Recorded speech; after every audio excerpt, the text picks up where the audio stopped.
இஸ்லாத்தின் பெயரால் வட்டிகள் இன்றைக்கு ஹலாலாக்கப்பட்டிருக்கிறது.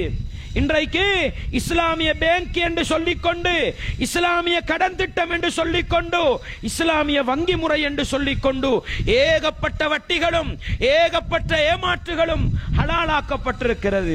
அன்பாண்டவர்களே, ஒரு பேங்குக்கு போறீங்க, இலங்கையில இருக்கின்ற அரசாங்க பேங்குகள் அல்லது பிரைவேட் பேங்குகளுக்கு நீங்கள் போனால் ஒரு 10 லட்சம் சல்லியை நீங்க பேங்க்ல டிபாசிட் பண்ணினா மாதம் இவ்வளவு வட்டி வரும். என்ன செய்வான் அவன்? மாதம் வட்டியை போடுவான். இதே 10 லட்சத்தை எடுத்துக்கொண்டு போய் ஒரு இஸ்லாமிய பேங்க்ல நீங்க போட்டீங்கன்னா அவங்க சொல்றது என்ன? நம்ம உங்களுக்கு மாசத்துக்கு இவ்வளவு லாபம் தருவோம். அன்பாண்டவர்களே, இஸ்லாமிய உறவுகளே, லாபம் தருவது என்றால் என்னுடைய பொருளை வைத்து, என்னுடைய பொருளாதாரத்தை வைத்து என்ன பிசினஸ் பண்ணுகிறீர்கள், எங்கே முதலீடு செய்திருக்கிறீர்கள் என்று இஸ்லாமிய பேங்குகள்ல கேட்டா முதலீடு செய்யறதுக்கு இடத்தை காணும். எங்கடா வாப்பா முதலீடு செஞ்சீங்க? எங்கேயும் முதலீடு செய்யல.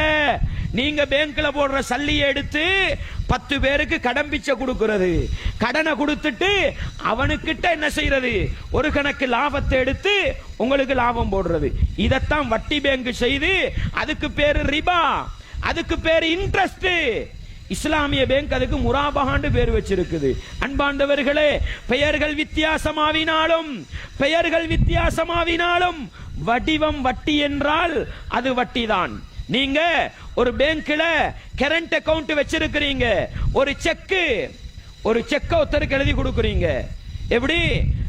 நவம்பர் மாதம் 1ஆம் திகதி அந்த செக் பாஸ் ஆகணும். ஒரு பேங்க்ல கொண்டு போய் அந்த செக்கை கொடுக்குறீங்க. செக் தந்தவர் அக்கவுண்ட்ல சல்லி இல்லைன்னு சொன்னா செக் கேன்சல் ஆகும். பேங்க்குக்கு நீங்க என்ன செய்யணும்? 2500 ரூபாய் சல்லி கட்டணும். அன்பாண்டவர்களே, எதுக்கு இந்த சல்லி? இதையே நீங்க இஸ்லாமிய பேங்குக்கு போனாலும் 3000 ரூபாய் கட்டணும். அன்பாண்டவர்களே, எனக்கு தர வேண்டிய செக்கு ரிட்டர்ன் ஆவினா பேங்குக்கு என்ன நஷ்டம் இருக்குது? அன்பாண்டவர்களே, வட்டி பேங்க்ல 2500 ரூபாய் வெட்டினா இஸ்லாமிய பேங்குகள்ல 3000 ரூபாய் வெட்டிக்கிட்டு இருக்கிறாங்க.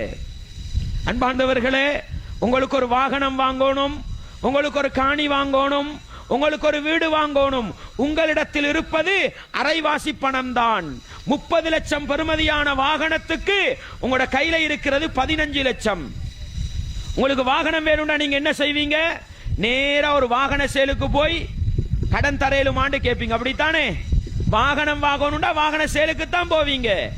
வாகனம் வாங்கணும்னா ஏன் பேங்குக்கு போறீங்க? நீங்க இஸ்லாமிய பேங்குக்கு போறீங்க. எதுக்கு தெரியுமா? வாகனம் வாங்குறதுக்கு இல்ல.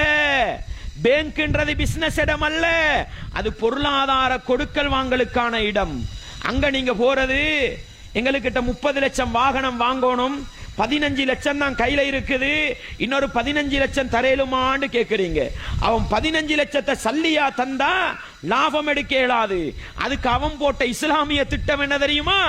நம்ம 15 லட்சம் கடன் தர மாட்டோம். உங்களுக்கு விருப்பமான வாகனத்தை சொல்லுங்க, உங்களோட சல்லிய போட்டு உங்களோட பேர்ல வாகனத்தை வாங்கி உங்களுக்கே நாங்க விற்போம். எப்படி ஏமாத்து?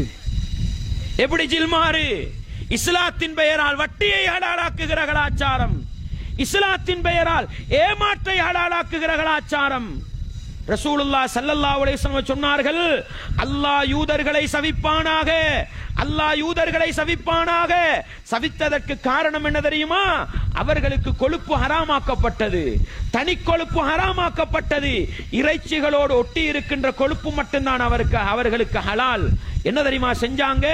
கொழுப்பு ஹராம் தானே, கொழுப்ப உருக்கினாங்க. கொழுப்ப உருக்கினா என்ன? எண்ணெயை வித்து சம்பாதிச்சாங்க. அல்லாஹ்வுடைய சட்டத்துக்கு எதிராக தந்திரம் பண்ணிய இவர்களுக்கு அல்லாஹ்வுடைய சாபம் உண்டாகட்டும் ரசூலுல்லாஹ் பதுவா செஞ்சாங்க. அன்பாண்டவர்களே, தெளிவான வட்டி ஹராம், தெளிவான ஏமாற்று ஹராம்.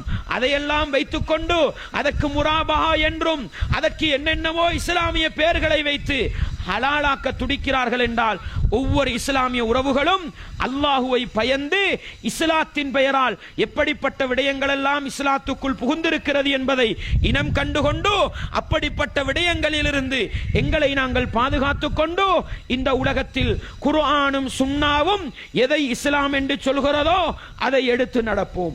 எதை ஹராம், எது பித்அத், எது பாவமானது, எது ஷிர்கானது என்று சொல்லி இருக்கிறதோ அவைகளிலிருந்து ஒதுங்குவதோடு எதிலெல்லாம் சந்தேகம் இருக்குமோ, ஹராமா ஹலாலா சந்தேகமா, விட்டு ஒதுங்குவோம். அதனூடாக உண்மையான முஸ்லிமாக வாழ்ந்து அதே இஸ்லாத்தில் மரணித்து மறுமை நாளையில் சுவனவாசிகள் என்ற பட்டியலில் இடம் பிடித்துக் கொள்ள நானும் நீங்களும் முயற்சி செய்வோம். வல்லவன் ரஹ்மான் எனக்கும் உங்களுக்கும் எல்லா ஈமானிய உறவுகளுக்கும் அந்த பாக்கியத்தை தந்தருள வேண்டும். வ ஆகிரு தஅவானா அனில் ஹம்துலில்லாஹி ரப்பில் ஆலமீன்.